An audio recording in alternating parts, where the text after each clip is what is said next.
Please listen carefully.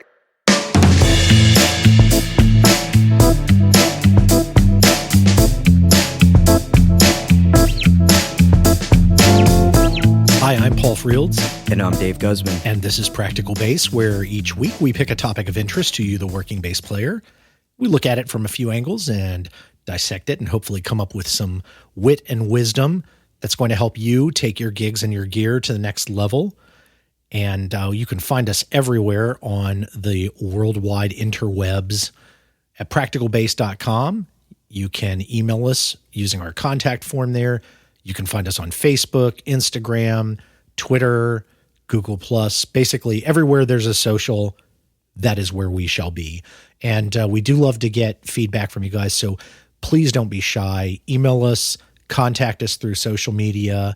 Let us know what you like, what you don't like. If you have ideas for topics, we're always willing and eager to hear what you guys have to say. And hopefully you guys enjoyed our last week's episode where we actually did a topic that came straight out of our listener mail. So this week is a slightly different topic. It's something that we decided on our own, on our lonesome. All by ourselves, like big boys. We put on our big boy pants and we figured out what we were going to do by ourselves. So what are we going to talk about this week, Dave? Well, this week we're going to get into preamps. Preamps. Power. There's nothing bad about preamps and power amps. Or maybe there is. Or yeah, we'll find out. We're going to find out one way or the other. And we'll battle it out. And you and the listening audience are along for the ride. Buckle up. Have you ever used like separate power and preamps? I know people like a lot of times, maybe folks who haven't owned a lot of amps or haven't done a lot of amps don't realize that these could be separate things. Have you ever had a rig that has like completely separate preamp power amp? No. Okay. Have you? Yeah. Episode's over. That's it. There's ding, your wisdom. Round one. Ding. No, I really haven't. In fact, it's like a whole mystique to me. The whole, like, the rig on the top of all the lights and the dials. Yeah. I definitely feel like those are the pros, and I'm under the pros. Spaceship preamp is taking off. Yeah, like you're not aboard. I feel like if you have that separate unit with the rig, you also have a guy that takes care of all that magic. It all up. Yeah. That like plugs it in. Right. Does all the dials. It's always good having that guy. Yeah. I don't have that guy. Yeah. So what do you use, or what have you used? So I've done a few different things. So one of the things I've done, there's an old Line 6 unit they used to make. It was a rack mounted bass pod. And I think it was called the Bass Pod Pro. And I think the Pro meant you're mounted in a rack. Right. Because you're obviously a pro. See? And that's what you do, is you rack mount all your things. That's what I'm saying. Whether you have a guy or not, I guess. Well, it kind of insinuates that you have a guy. Yeah, it really does. And, so the key with this thing is, they were designed as an effects unit, but the whole point of them is they actually had an integrated preamp. So you can plug your, your bass in the, in the front of it or whatever. Yep. And then you could run an output from like basically your main out from that unit as if it were a preamp, and then put that into a power amp. Right. And that's what I used to do. I would run basically the line out of that unit as opposed to an effects return. I would run a line out from that into a big Mackie power amp. And then that Mackie power amp powered, either one or two 4x10s that I had, depending on what kind of stage, how big it was. Yeah.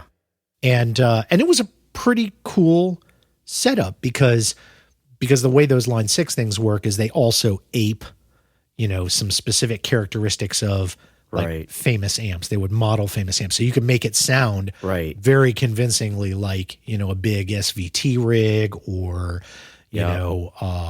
SWR system or something like that. Like there are all sorts of amps that you could dial it in to be. Right. And because the power amp is just basically like a flat amp, it's only going to just take what you gave it and make it louder. Right. So, yep. Yeah, I used to do that. And then the other thing, this wasn't my rig. I mean, I wish it was my rig, but it wasn't my rig, is, I would, in the studio that I recorded in a few times, they had like Avalon, couple Avalon U5 units there, which are really nice, like tube class AB preamps. And so you plug into those, and then those plug into the board. So you don't really have a power amp. They just go straight to the board out of the preamp. Right. And the preamp is giving it enough power. Yeah. To pick up the signal. Yeah, absolutely. And from the board, they would actually have a routing that went out to a power amp in a cabinet in a room. Right. So they could also get a signal from that. Right. So you could mix the two together, and it was really cool. Yeah. So yeah, those are the two ways that I've tried it. I think a lot of people don't necessarily, like, they don't get into preamps, or maybe don't know about them because they don't realize that your amp usually has one. Right. You just don't ever see it, right? Yeah. It's just part of one unit. Like, I know you and I nowadays, we both play the Mark bass units now. And we have a little bit different models, but the idea is the same, is that, you plug into it, and then that's going into a preamp circuit.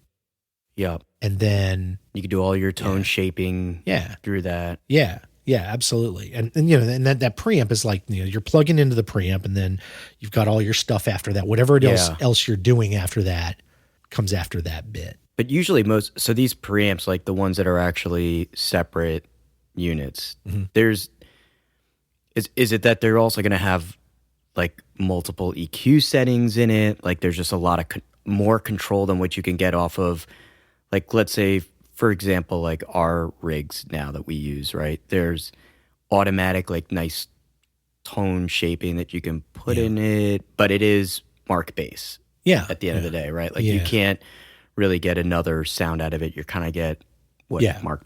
Yeah, you're going to get the voicing of that preamp and that amp and whatever. And I think the idea with the preamps that are outboard preamps, like something like the Avalon, for example, has different tone settings on it. It has it has a discrete number of them, and I can't remember. I want to say it had like maybe eight settings. It's been a while. I haven't seen one in quite a while. I don't play with that kind of money these days. Right. But it had discrete settings, and those settings affected like the overall tone and character of what came out of the preamp. But then you, of course, then you could feed it into other things, and that's where you would get into like really fiddly EQ, or adding other kinds of things like, you're going to run it into a compressor. Yeah. Right. And then EQ it, or, whatever the case may be. Right. Yeah. So cool. The idea is that, a lot of preamps, they have a certain character to them, and that's what people are looking for. Whether you may have and you've got preamps that are, are rackable. There are preamps that just, literally just like a tabletop thing. You just put it on top of your existing amp, or on a desk or something like that. You just put it on a table, plug into it, and then, take the output and put it into a recording rig. There's all sorts of ways you can go with that. Yeah. Yeah. And, and the other thing is, you can also kind of get preamp stomp boxes. Right. And, there are DIs out there that will function as a preamp. And I think you have one of these, right? Yeah, that's what I use that kind of on and off. I've owned it for a long time, and then it'll float its way in and then kind of float its way out. Yeah. But I use it for a different purpose. Yeah. Like I use it more as a way to, at the gig, just to either boost sounds, because there's 3 presets on it. So I could use it to, like, for one, one trigger, I'm using it to kind of hammer in some lows. Yeah. If I'm using an effect that's kind of dropping out some of my lows. Yeah. And then a second one, it'll be with a little bit of grit distortion. Yeah. And then the third one's like all out. Heavy distortion. And just so I make sure, because we always drop names, even though we're not endorsed by anybody. That's one of the Sans amps, right? Yeah, Tech 21. Yeah, the Tech 21. It's it's one of the older ones. I think I've had it for like 10 years. It's the one that's like, they're built like machines too. Yeah.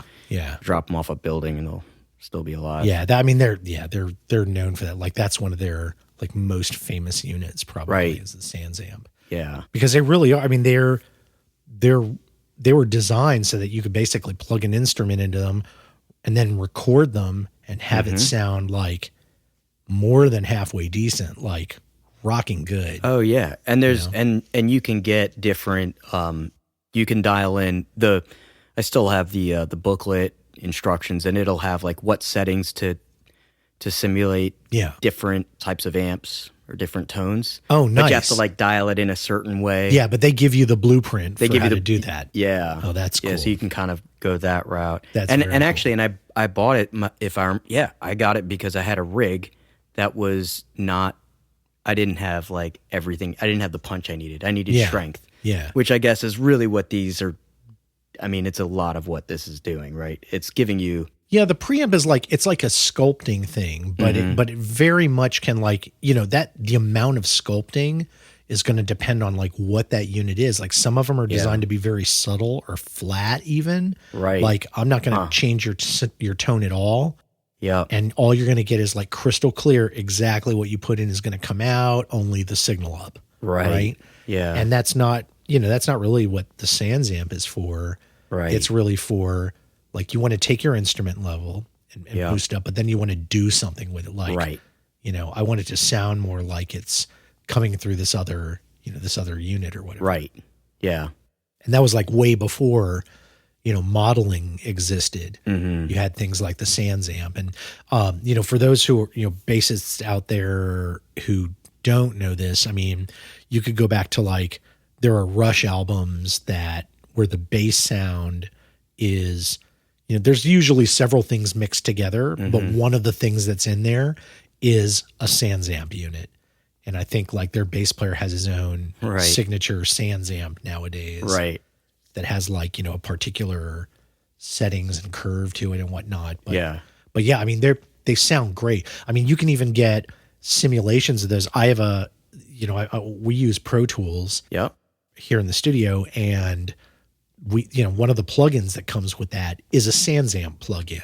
It's a Sans Amp model that you can mess with and get really, really good sounds out of. It's pretty great. And I use it for all sorts of things, like all sorts of trickery. Right. It's great for like adding another bass track on top of another bass track. It'll sound great. I've even run like voice through a Sans Amp and then mix that together really subtly to add some like warmth or color or grit or something, or just pop, even just add a little punch and pop to bring like a voice out in a chorus or something like that. Right. So the Sans Amps are awesome. They just really are. And, and they're not the only pedal out there that you can do that with, or box that you can do with.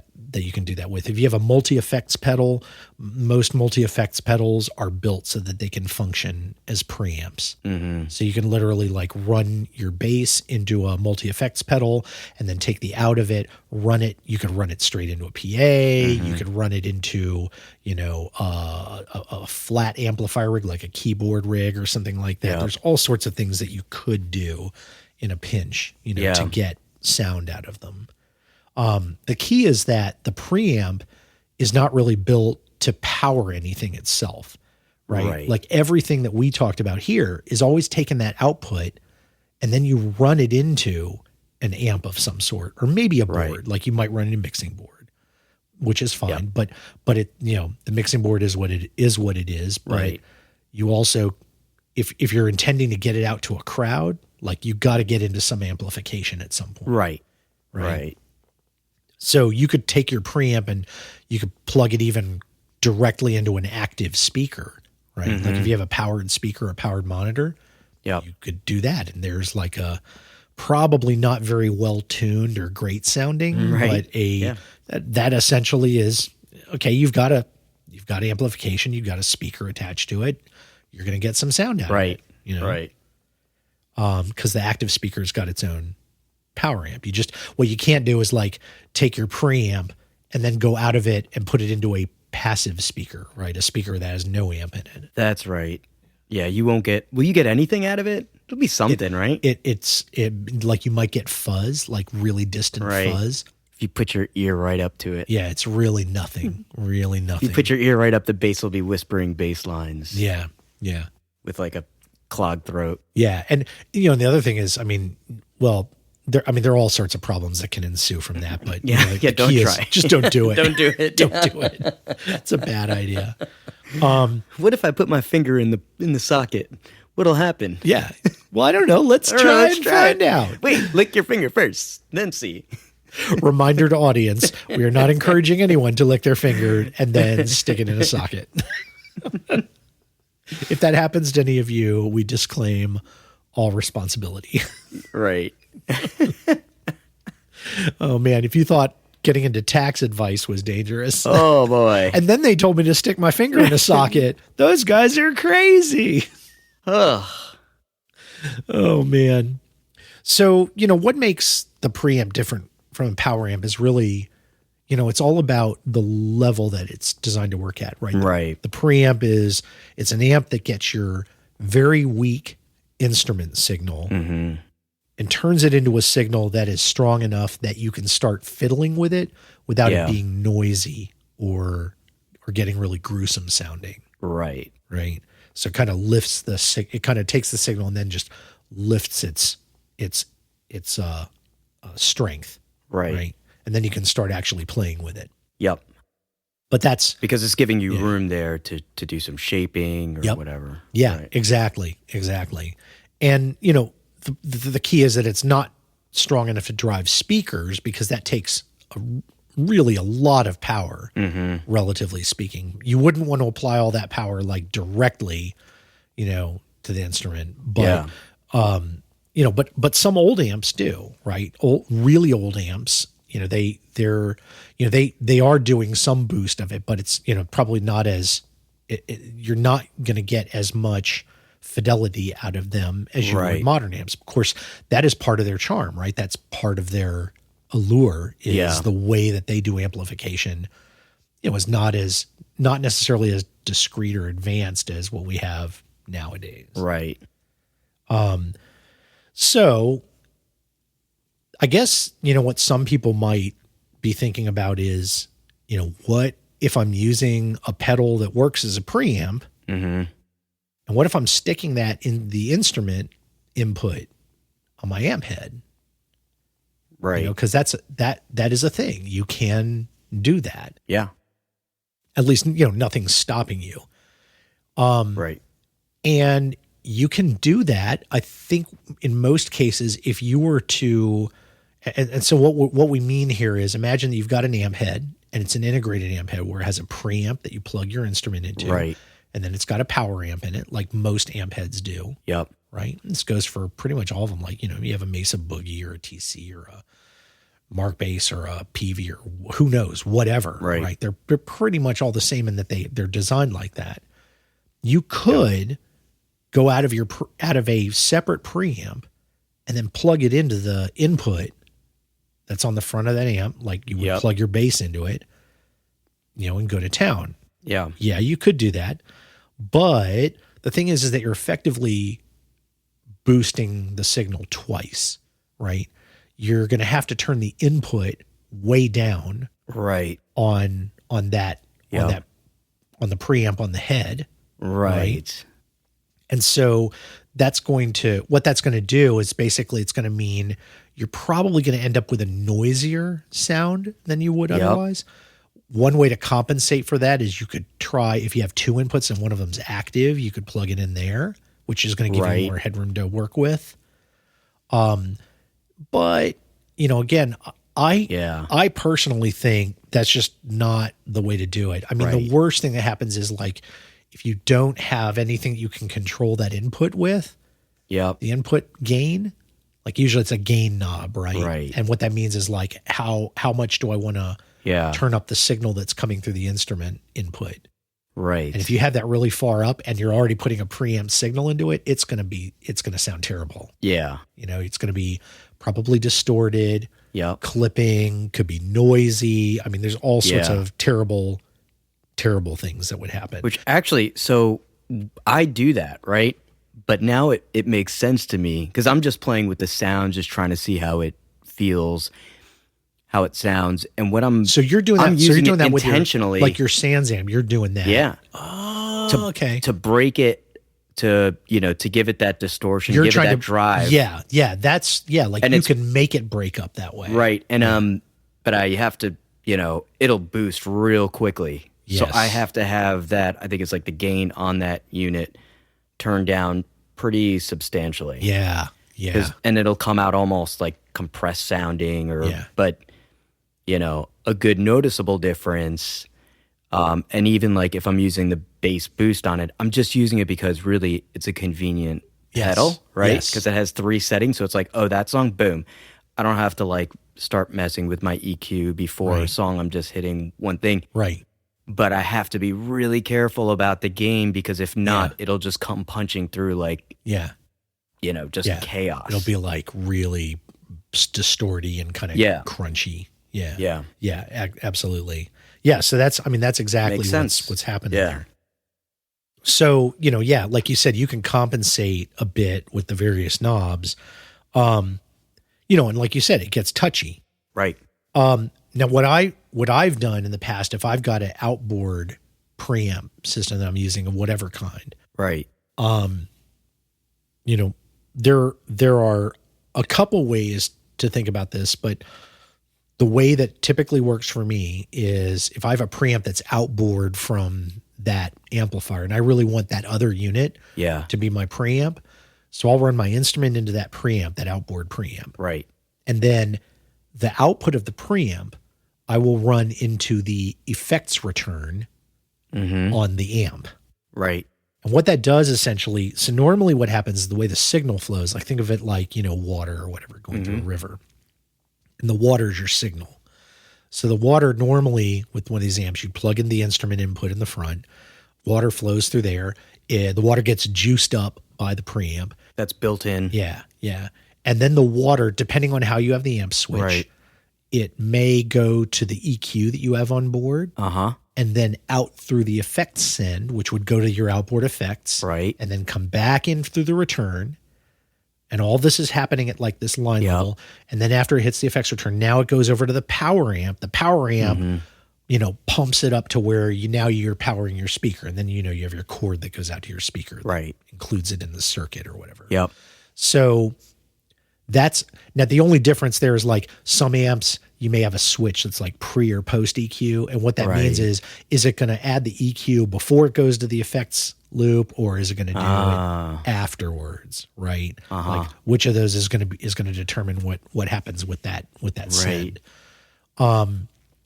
It also can affect, depending on how your amp is set up, it can also affect whether or not you're like a direct out. Yes, that's what I was looking for, the direct out. Yeah, that's what I thought like that a button DI was for. Yeah, DI out. Yeah, if you have that, a lot of amps, like that will be the switch. Like your pre and post may determine which is going to go to the DI. Is it going to be after the EQ and effects, or is it going to be before the EQ and effects? Right.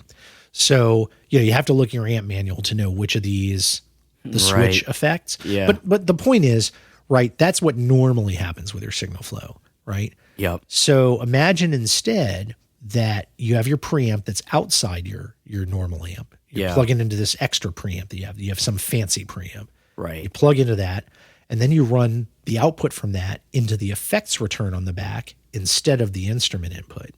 Right. So you're bypassing the preamp, you're bypassing all that built-in stuff, and then what's coming in is going to be the effects.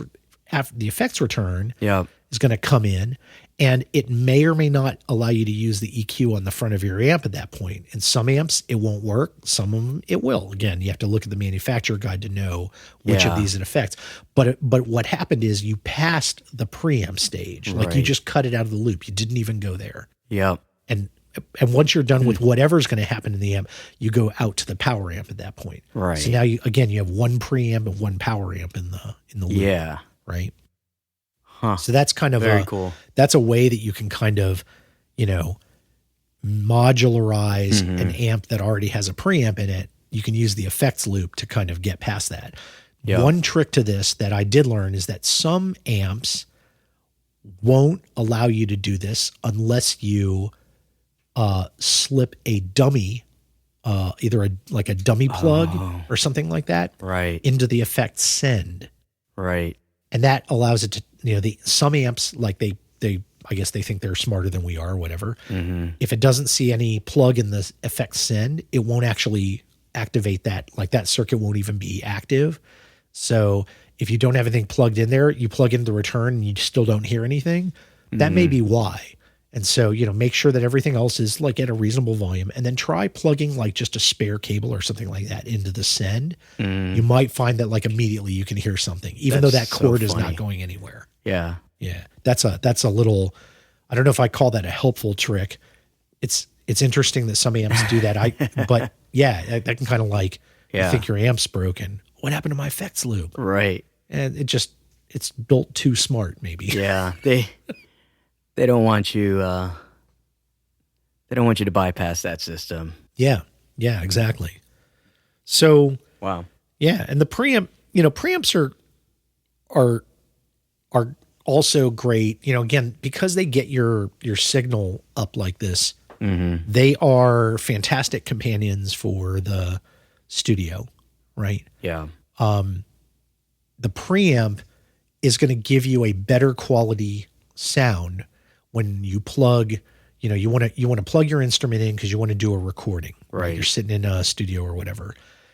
If you plug the instrument straight into a recording console or a digital interface, the interface has to do the work of like, you have to boost the gain up in order to get your instrument sound up to an acceptable level. Right. And along with that is going to come a bunch of noise. Right.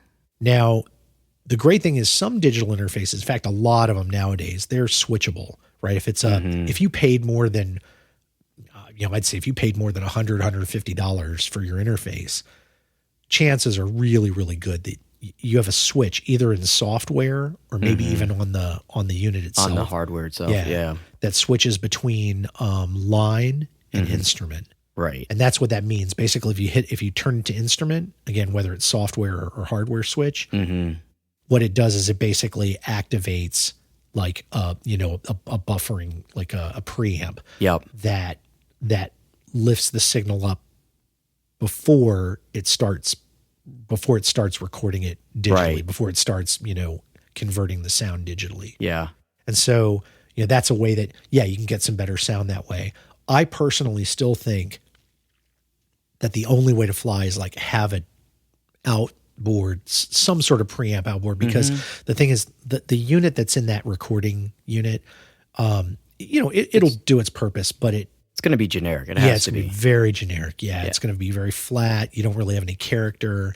There's not much you can do with it. I mean, you can do that stuff, in the box, as they say, but it's so much nicer to have a sound that you're happy with to start with before you ever start messing around, rather than, well, I'm going to get a crappy sound and now I've got to do like 5 more things to get it to where I even like it. Yeah. I find it's much better to like have a good sound. Right. And that's what that outboard preamp will help you do. I definitely like accidentally figured that out when I first started messing around with recordings, and just couldn't figure out like why I was so flat, and there just wasn't like much color going in. It didn't sound like my bass anymore. They don't sound beefy either. They sound kind of like tinny and just kind of like limp. Yeah.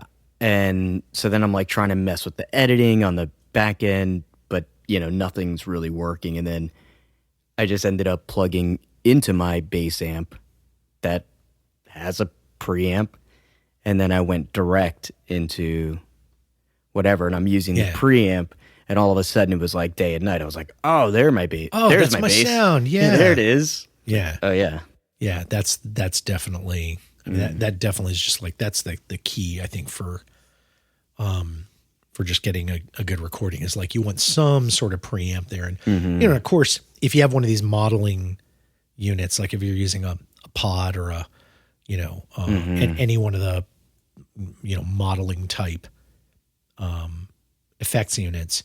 Almost always they've got like these amp simulators and all sorts of things. So not only are you preamping, but it also like gives you all this extra, this extra coloration. Yeah, all the extra fuzz, whatever it is that you like. Yeah. Right. And you can feed that in just to begin with. Yeah. And then they always give you like the fake name of the brand.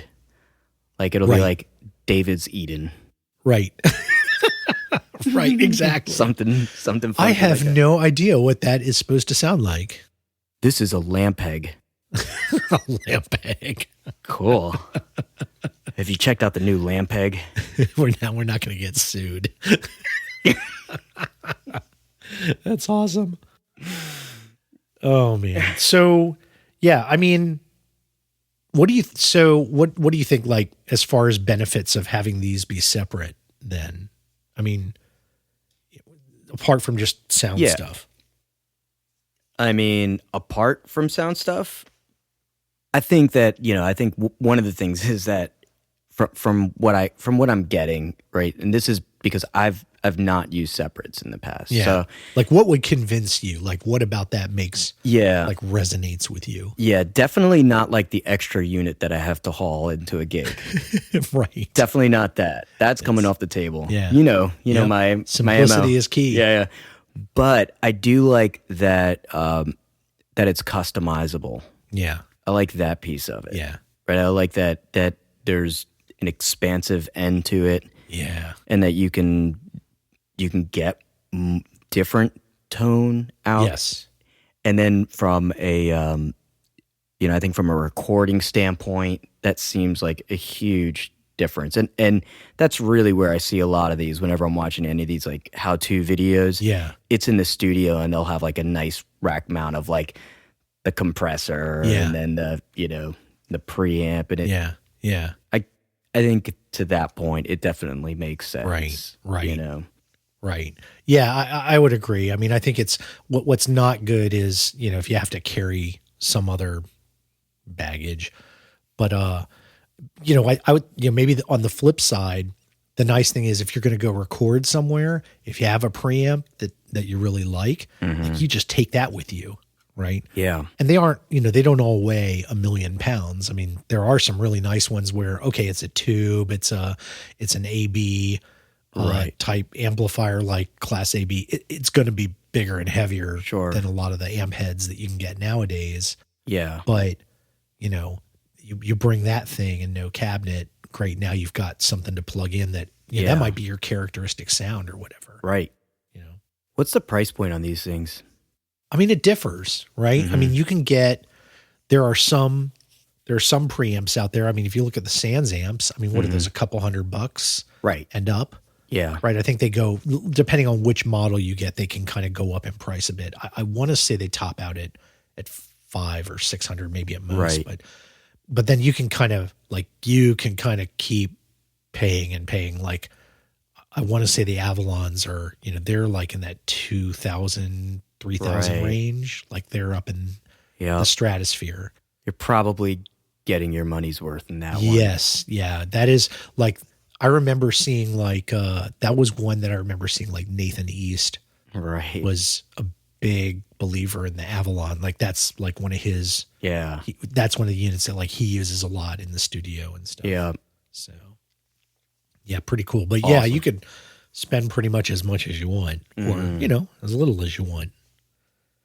Well, cool. That seems like a good place to stop. Hope you folks out there enjoyed our exploration of preamps and power amps and how they work. And we hope you picked up a little knowledge here or hopefully had a laugh, maybe at our expense. Who knows? It's fine. It's fine. We're big boys. We can take it. We're big little boys. Yeah. But we'd love for you guys to give us feedback. Send us an email. You can use plain old-fashioned email. podcast@practicalbass.com is our address, and it goes straight to Dave and me. We read everything we get. You can also contact us via the form, the feedback form on practicalbass.com on the web, or feel free to visit any of our social media presence, Facebook, Google+, Instagram, Twitter. Send us pictures of your gear. Send us pictures of your cat. Send us pictures of your dinner. We don't even care. We just like hearing from you. Listener feedback is a big joy for us, so do keep it coming. And if you have ideas for topics you would like to hear us explore, do not be shy. We love getting listener mail, and we will try and get your topic into a future episode. And the most important thing is that you share and share widely this podcast with your friends, with your musician friends, with your bass playing friends, and that we hope you will subscribe, which will get you a new episode delivered every week to you free of charge, whether you are using podcasts on your Apple iOS device or iTunes on your Mac OS device, Google Play Music or Stitcher Radio, just about any podcatching app on any platform. You can do a search for Practical Bass and you will uncover our little joint here. And we hope that you will feel free to hit the subscribe button, and that will get you a fresh episode every week. So until next week, when your next fresh episode shows up, I'm Paul Frields. And I'm Dave Guzman. This has been Practical Bass. Thanks for listening.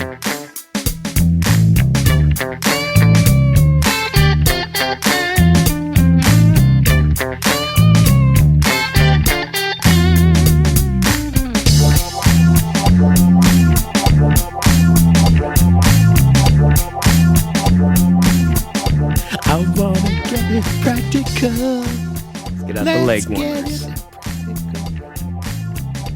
Let me hear your bassist talk. It's getting worse. Let me hear your bottom talk.